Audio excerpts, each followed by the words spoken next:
Les frères, ils sont... Salim, tfadal, Cheikh Salim, tfadal. Allah lak, tfadal. Donc on va finir avec les frères. Eux, ils ont aussi des rendez-vous parce qu'ils travaillent. C'est des gens comme c'est des gens, ils ont des métiers, c'est des gens, ils ont des études. Et malgré ça, alhamdoulilah, Allah subhanahu wa ta'ala, il leur a facilité.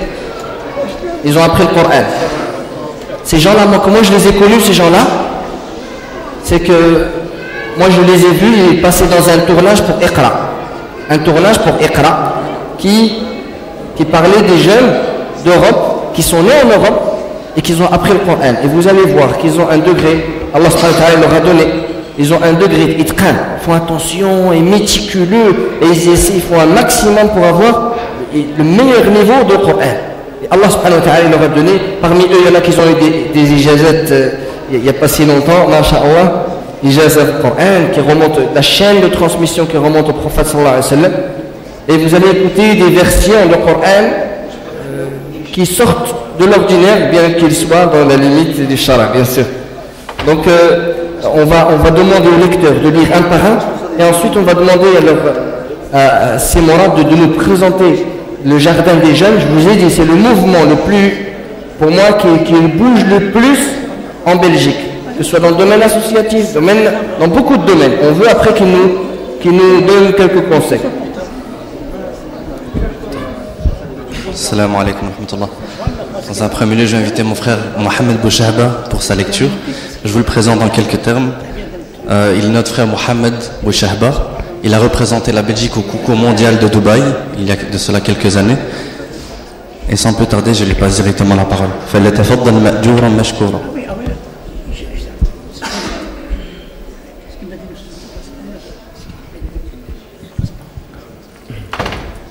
السلام عليكم ورحمة الله وبركاته. أعوذ بالله من الشيطان الرجيم. بسم الله الرحمن الرحيم.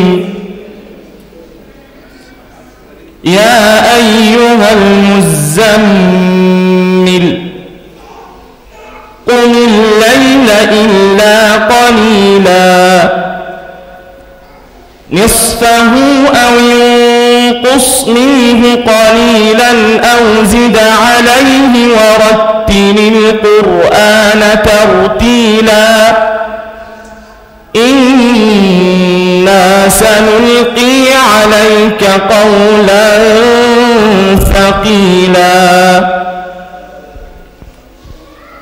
إن ناشئة الليل هي أشد وطئا وأقوم قيلا إن لك في النهار سبحا طويلا واذكر اسم ربك وتبتل إليه تبتيلا رب المشرق والمغرب لا إله إلا هو فاتخذه وكيلا واصبر على ما يقولون واهجرهم هجرا جميلا واصبر على ما يقولون واهجرهم هجرا جميلا وذرني والمكذبين أولي النعمة ومهلهم قليلا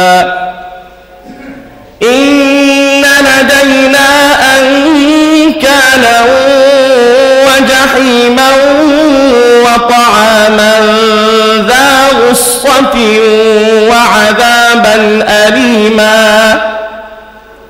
يوم ترجف الأرض والجبال وكانت الجبال كثيبا مهيلا إنا أرسلنا إليكم رسولا شاهدا عليكم كما أرسلنا إلى فرعون رسولا فعصى فرعون الرسول فأخذناه أخذا وبيلا فكيف تتقون إن كفرتم يوما يجعل الولدان شيبا السماء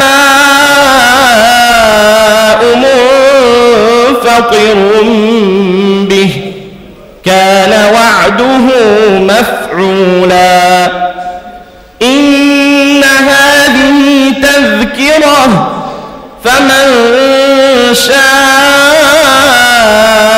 اتخذ إلى ربه سبيلا فمن شاء اتخذ إلى ربه سبيلا إن ربك يعلم أنك تقوم أدنى من ثلثي الليل ونصفه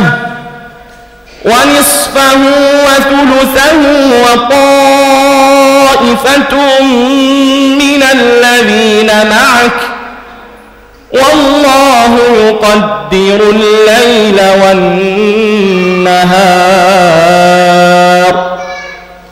علم أن لن تحصوه فتاب عليكم فاقرؤوا ما تيسر منه وأقيموا الصلاة وآتوا الزكاة وأقرضوا الله قرضا حسنا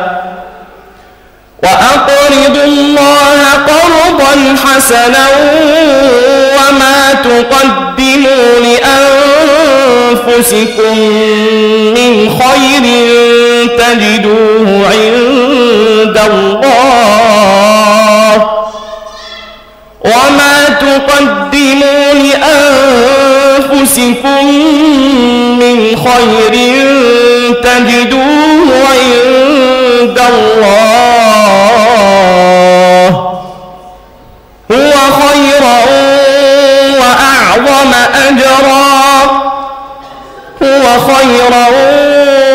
وأعظم أجرا واستغفروا الله إن الله غفور رحيم. تكبير. الحمد لله على حلاوة القرآن. الله يجزيك بخير، الله يبارك فيك، نسأل الله سبحانه وتعالى يحفظك وينورك. ثم ننتقل إلى الأخ محمد أمين كي يقرأ علينا ما تيسر من القرآن وما تيسر عليه.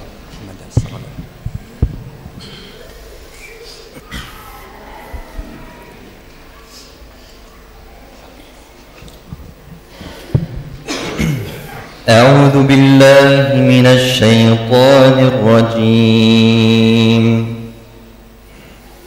الله نور السماوات والأرض مثل نوره كمشكاة فيها مصباح المصباح في زجاجة الزجاجة كأنها كوكب دري يوقد من شجرة مباركة زيتونة لا شرقية ولا غربية يكاد زيتها يضيء ولو لم تمسسه نار نور على نور يهدي الله لنوره من يشاء ويضرب الله الأمثال للناس والله بكل شيء عليم. في بيوت أذن الله أن ترفع ويذكر فيها اسمه يسبح له فيها بالغدو والآصال رجال لا تلهيهم تجارة ولا بيع عن ذكر الله وإقام الصلاة وإيتاء الزكاة يخافون يوما تتقلب فيه القلوب والأبصار ليجزيهم الله أحسن ما عملوا ويزيدهم من فضله والله يرزق من يشاء بغير حساب. بارك الله فيك الله يجزيك الله يبارك فيك. Donc je vous avais présenté le frère Mohamed Bouchahba. Ici c'était notre frère Mohamed Amin Shairi qui a resté le Coran. Il est aussi le président de la fameuse SBL Jardin Jeune que tu as cité tout à l'heure, malgré son jeune âge. Il est aussi consultant SAP, donc une spécialisation d'informatique, c'est ça? Zallah khair, Allah yabarak fi. ثم ننتقل إلى الأخ سليم. J'ai une autre responsabilité après. L'Akh Salim, le frère Salim Hakim, c'est un de nos frères, une de nos perles de Bruxelles. Je sais que s'il avait les moyens de me couper le micro, il me couperait la gorge, ce serait même différent. Notre frère Salim Hakim l'a terminé le Coran à l'âge de 16 ans, Allah Ta'ala alam. Il fait partie d'une famille dont 4 garçons parmi les 6 connaissent le Coran par cœur. Imaginez quel fadl qu'Allah subhanahu wa ta'ala a donné à ce père d'avoir 4 fils qui connaissent le Coran. En plus de cela, il est aussi l'élève de Cheikh Ahmed Al-Mu'addin, qui est un de nos meilleurs professeurs à Bruxelles, qui a enseigné à si pas des centaines d'élèves le Coran, qu'Allah le préserve et lui fasse don d'un prompt rétablissement. Le frère Salim Hakim, encore, est l'élève de Cheikh Mohamed Al-Msayyah, qui lui a attribué cette semaine encore, dimanche passé je crois, ou c'était samedi, une ijaza. Et comme l'a dit le frère Abdel Hakim, ce qu'est une ijaza, c'est un professeur qui a récité le Coran sur son professeur, et ainsi on remonte une chaîne de transmission de professeur en professeur, ou plutôt d'élève en professeur jusqu'au prophète alayhi salatu wassalam. Et donc le professeur Cheikh Mohamed Al-Msayyah a accordé cette ijaza à cet élève, Salim Hakim, en témoignant que Salim Hakim récite le Coran comme le prophète alayhi salatu wassalam l'a récité, comme Allah subhanahu wa ta'ala l'a révélé à Jibril. فليتفضل مأجورا مشكورا. أعوذ بالله من الشيطان الرجيم.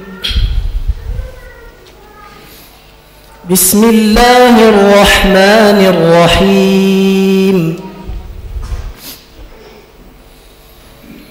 وبالحق أنزلناه وبالحق نزل وما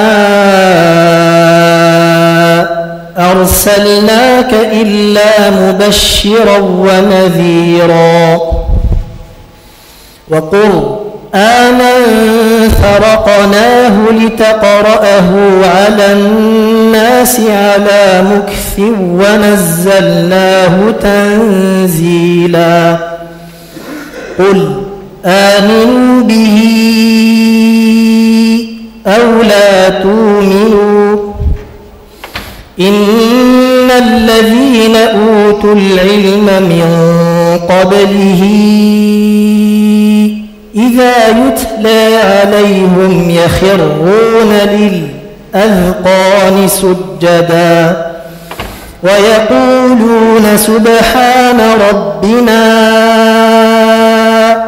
إن كان وعد ربنا لمفعولا ويخرون للأذقان يبكون ويزيدهم خشوعا قل ادعوا الله أو ادعوا الرحمن قل ادعوا الله أو ادعوا الرحمن أيما تدعوا فله الأسماء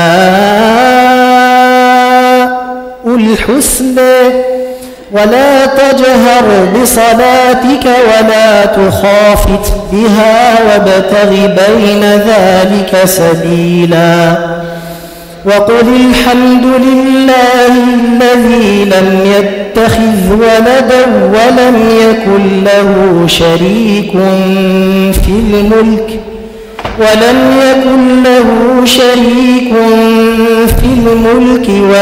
يكن له ولي من الذل وكبره تكبيرا الحمد لله الذي أنزل على عبده الكتاب ولم يجعل له عوجا قيما لينذر بأسا شديدا من لدنه ويبشر المؤمنين الذين يعملون الصالحات أن لهم أجرا حسنا ماكثين فيه أبدا وينذر الذين قالوا اتخذ الله ولدا ما لهم به من علم ولا لآبائهم كبرت كلمة تخرج من أفواههم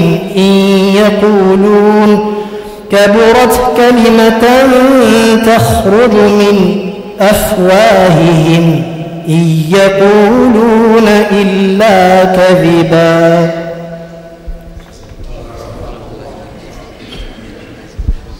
ما شاء الله بارك الله فيكم. نتشرف بالجلوس معكم، نتشرف بمعرفتكم صراحة. الله يحفظكم من العين ومن الشر كيفما كان. Le programme tout de suite maintenant c'est quoi? C'est l'Aden. Aden del Maghreb. Et ensuite on va donner la parole à la porte-parole du Jardin des Jeunes, le mouvement le plus jeune en Belgique, qui bouge le plus en Belgique. On va leur demander qui nous dit qu'est-ce que c'est le Jardin des Jeunes et qui va nous parler du Jardin des Jeunes. Donc من المؤذن اليوم؟ شو وصل الأذان ولا باقي دقيقة إن شاء الله. Donc ça nous permet Inch'Allah de nous replacer, les tables, etc. Et juste après l'Adhan, Inch'Allah, on va demander au frère Mourad, le porte-parole des frères du Jardin des Jeunes, de parler pendant 2-3 minutes, de nous dire, première question, qu'est-ce que c'est que le Jardin des Jeunes? 2, c'est quoi leurs activités? Et 3, comment ils ont fait pour arriver à cette prime, comment ils sont arrivés à sortir des jeunes qui sont aussi pointus dans le tajwid, dans le hifd et qui aiment la religion. C'est 3 questions, Inch'Allah.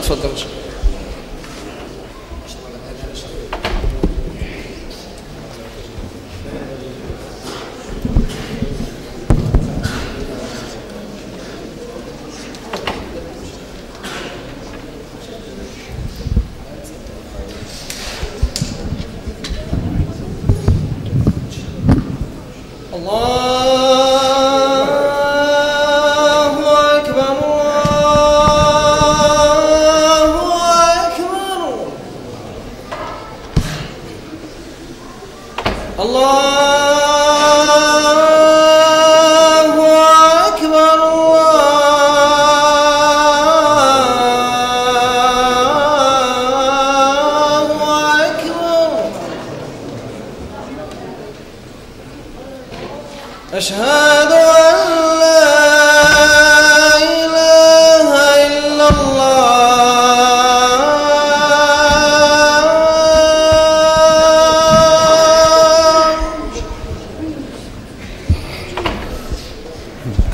أشهد أن لا إله إلا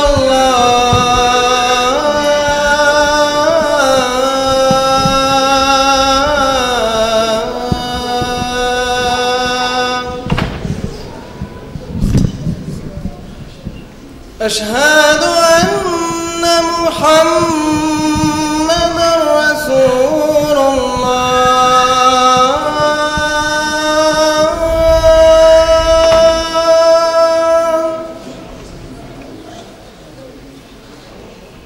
أشهد أن محمد رسول الله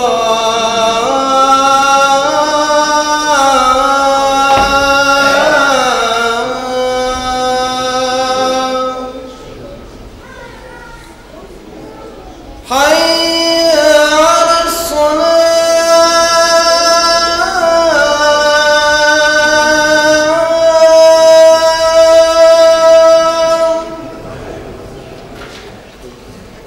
حي على الصلاة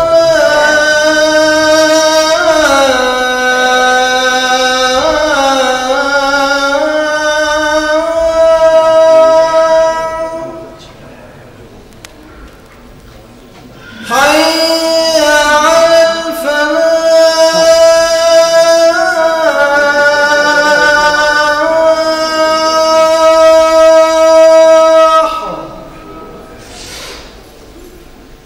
حي على الفلاح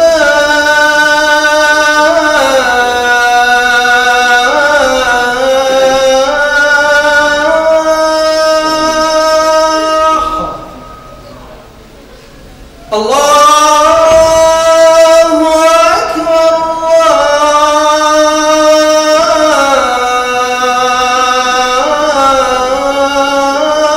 الله أكبر لا إله إلا الله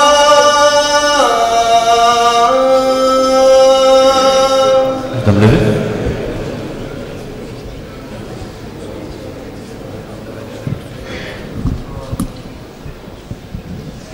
Je demande au frère Morad, le porte-parole des frères du Jardin des Jeunes, je répète pour ceux qui viennent d'arriver, c'est le mouvement, pourquoi on les a appelés? Parce que c'est le mouvement qui bouge le mieux en Belgique, voire en Europe. Et on a vu là le résultat à l'instant des jeunes, machallah, qui lisent vraiment d'une manière exceptionnelle. Allah yahfadhum. Donc je veux trois choses. Première question, je veux qu'ils me présentent. Qu'est-ce que c'est que le Jardin des Jeunes? Deux, je veux qu'ils me disent c'est quoi les ingrédients. Moi je veux qu'ils me donnent une liste. Voilà, ça marche chez vous, c'est quoi les ingrédients? Pourquoi ça marche chez vous? Et juste avant, je veux qu'ils me donnent les activités de leur mouvement. السلام عليكم ورحمة الله وبركاته. أهلا وسهلا. ربي اشرح لي صدري ويسر لي أمري واحلل عقدة من لساني يفقهوا قولي. Mes très chers frères, tout d'abord je tiens à vous remercier pour l'invitation. On vient de faire 350 km pour être avec vous, mais Wallah, c'est un cadeau que nous recevons. Et notre présence n'est pas un cadeau, c'est bien tout le contraire. Ça c'est la première chose. Deuxième chose, dire que le Jardin de Jeunes est peut-être celle qui bouge le plus, c'est peut-être une exagération car il y a beaucoup de personnes qui bougent, Walillah ilhamd, mais leurs noms ne sont pas retenus. Peut-être que c'est la plus prosélyte, Allah Ta'ala alam. En tout cas, si je devais vous parler du Jardin des Jeunes, je vous dirais en quelques mots que c'est une ASBL qui a commencé de manière officieuse en 94. On vient de Belgique, on dit 94. Mais j'essaie de m'intégrer, je suis en France avec mes frères depuis 1994. Officiellement depuis 1997. Donc d'une certaine manière, cette année nous fêtons les 20 ans. C'est une ASBL qui, comme son nom l'indique, est gérée par des jeunes. Le prophète alayhi salatu wassalam, lorsqu'il a commencé sa da'wah, il a commencé avec qui? Les jeunes. C'est une réforme qui a commencé avec les jeunes. Ali, quand il est rentré dans les rangs de l'islam, il avait quel âge? Il avait quel âge, Al-Ikhwan? Je vous entends pas. Il avait 10 ans. Ali, radiyallahu ta'ala anhu. Et celle-ci, c'est la psychologie, Inch'Allah, du Jardin des Jeunes. C'est tenter de faire en sorte que chacun prenne sa place dans cette communauté. Les plus jeunes, les plus vieux, les frères, les sœurs, ceux qui sont multazimins, ceux qui ne le sont pas encore, celles qui portent le voile, celles qui ne le portent pas. Ceci est un travail. Pourquoi? Parce que tous, on peut se mettre d'accord sur le fait que la communauté musulmane, elle a un retard ou elle n'a pas un retard. Est-ce qu'elle est dans sa situation, dans son état d'essor, une civilisation au maximum à son apogée, ou est-ce qu'au contraire elle se trouve peut-être au plus bas? Au plus bas. Certains ont dit, en réalité l'islam, elle a 1,5 milliard pas en arrière. Si un seul homme se met à faire ce trajet, jamais il ne parviendra à faire avancer l'islam. Par contre, Les musulmans sont 1,5 milliard aujourd'hui. Et si chacun fait un pas en avant, c'est la communauté entière qui sera un exemple. C'est vrai ou c'est pas vrai? On est à Paris. Est-ce que l'expression, c'est pas ici qu'on dit que là, le Paris se nettoie en 10 minutes? Il suffirait que chacun nettoie dans sa porte. C'est juste ou c'est pas juste? Celle-ci, c'est la philosophie, Inch'Allah, du Jardin des Jeunes. On fait en sorte que chacun prenne sa place. J'ai pas envie de rentrer dans les caricatures, mais le frère avec la barbe ou le frère qui n'a pas de barbe. La sœur qui a le voile, celle qui n'a pas le voile. Le but, c'est de faire en sorte que tous nous puissions mourir musulmans. Ensuite, si je devais vous parler du programme, j'aurais préféré que les deux présidents de l'ASBEL prennent la parole, que ce soit mon frère Zaki Chayni ou encore le frère Mohamed Amin qui est lui le président actuel. Les activités sont les suivantes. On a lancé depuis déjà quelques temps le projet essentiel qui représente des séminaires. Ce sont des séminaires sous forme de 2 jours avec un professeur, une classe, chacun sous contrat, avec un syllabus, avec des repas chauds, avec un service de qualité. Le but étant de s'immerger le temps de rentrer dans une immersion le temps d'un week-end sur une thématique de l'islam. Elle est traitée de manière concise, rapide, intensive. Pourquoi? Pour permettre aux personnes qui n'ont pas le temps, chaque semaine, de consacrer une soirée pour l'apprentissage de la religion. Ensuite, il y a aussi les assises coraniques qu'on retrouve aujourd'hui ici. Ce sont des assises dans lesquelles on invite un professeur à traiter d'un sujet autour du Coran ou autour de l'islam de manière générale, avec des lectures du Coran. Le but étant de faire en sorte de montrer que nous, en Europe, nos jeunes étudient le Coran et qu'en réalité, la félicité, c'est celle-ci dans notre jeunesse. C'est que les jeunes étudient le Coran. Car elles développent leur mémoire, elles développent leur capacité et elles font en sorte qu'ils connaissent le Coran et personne ne pourra jouer d'eux. À partir du moment où le jeune connaît le Coran, personne ne pourra jouer de lui en disant oui, dans le Coran il est dit, dans le Coran il est dit. Non, apporte-moi où il est dit dans le Coran. Et on en discutera. Parce que le Coran c'est quoi? C'est notre guide. C'est ce qu'Allah a dit dans le Coran. Qu'est-ce qu'Allah a dit dans le Coran par rapport dans les premiers versets? ذلك الكتاب لا ريب فيه هدى للمتقين. Un guide pour les pieux. Parce que subhanallah, Allah nous le dit. Celui qui fait de le Coran son guide, le Coran le guidera vers le paradis. Celui qui a mis le Coran devant lui, dans le dunya, il recevra son livre devant lui yawm al-qiyamah. Celui qui au contraire aura mis le Coran derrière lui, le Coran l'épousera. Je clôture sur ces termes. فَمَنْ أُوتِيَ كِتَابَهُ وَرَاءَ ظَهْرِهِ فَسَوْفَ يَدْعُو ثُبُورًا. Celui qui a fait le Coran derrière lui, ce sera la même chose yawm al-qiyamah. Donc, parmi la dernière question que tu m'as posée, je l'ai bien répondre. Les ingrédients, faire rentrer tout le monde dans le projet. Une dernière remarque, ne faites pas fuir les enfants de la mosquée. Faites en sorte que les enfants, les frères, les soeurs, tout le monde a sa place. Celui qui vient proposer sa participation, on lui trouve la place qu'il va occuper dans les rangs de l'islam, dans les rangs de notre mosquée, pour que nous puissions tous participer à l'essor de notre communauté. Et encore mes excuses pour avoir tardé. On remercie les frères qui sont venus de Belgique jusqu'à ici pour qu'ils puissent, les frères, pour qu'ils puissent lire le Coran, qu'on puisse nous profiter. Ils ont fait ce déplacement, on les remercie. Barakallahu fikum jami'an. الحمد لله رب العالمين والصلاة والسلام على سيدنا محمد أشرف المرسلين صلوات ربي وسلم عليه. اللهم اجعل جمعنا هذا جمعا مباركا وتفرقنا من بعده تفرقا سالما غانما. اللهم لا جافينا ولا منا ولا معنا شقيا ولا محروما. اللهم إن قلوبنا ونواصينا بيدك لم تملكنا منها شيئا فإذا فعلت ذلك فتولينا وهدنا إلى سواء السبيل وهدنا إلى سواء السبيل. اللهم اجمع شمل هذه الجماعة. اللهم اجمع شمل هذه الجماعة. اللهم احفظهم من كل ما يعوق لهم الطريق. اللهم ثبتهم على دينك. اللهم اجعل أعمالهم خالص كريم. اللهم احفظ الجماعة والجمعية والأئمة والصغار والذكور والإناث. اللهم ثبتهم على دينك. اللهم وفقهم لما تحب وترضى. اللهم اجعل هذه الحركة القليلة اجعل منها الكثير يا رب العالمين. اللهم احفظ هؤلاء الصبية. اللهم زدنا ولا تنقصنا. اللهم اجعل تأثيرهم في إخوانهم الصغار. اللهم اجعل إخوانهم الصغار يتأثرون منهم ويستعدون لحفظ كتابك. اللهم احفظهم واحفظ مشايخهم واحفظ الجمعية والجماعة واحفظ كل من يعينهم ويعتني بهم يا رب العالمين. اجعلنا وإياهم من الموفقين، إنك على ما تشاء قدير. هؤلاء الشباب الذين جاءوا من بعيد اللهم كما حفظتهم في وصولهم إلى هنا فاحفظهم في رجوعهم، واحفظوا فيهم ما يستقبل من حياتهم، وثبتهم على دينك، ووفقهم لما تحب وترضى. اللهم اجعل الشباب، اللهم ارزقهم قوة إيمانية يتعاونون بها على تعليم أبناء الجالية وأبناء المسلمين هنا وهناك يا رب العالمين. واجعل أعمالنا وإياهم خالصا كريم، وتقبل منا رب العالمين. بالحكيم وسعد السلام اللهم اجمع شملهم، اللهم احفظهم من الشياطين الجن والإنس، اللهم اجمع بهم شمل هذه الجماعة، واجمع شمل هذه الجماعة بهم، وثبتهم على دينك، ووفقهم لما تحب وترضى. اللهم وفقهما أن يتعاونا على تعليم أبناء المسلمين، ووفقهما لما ينفعهما في دنياهما وأخراهما، إنك على ما تشاء قدير.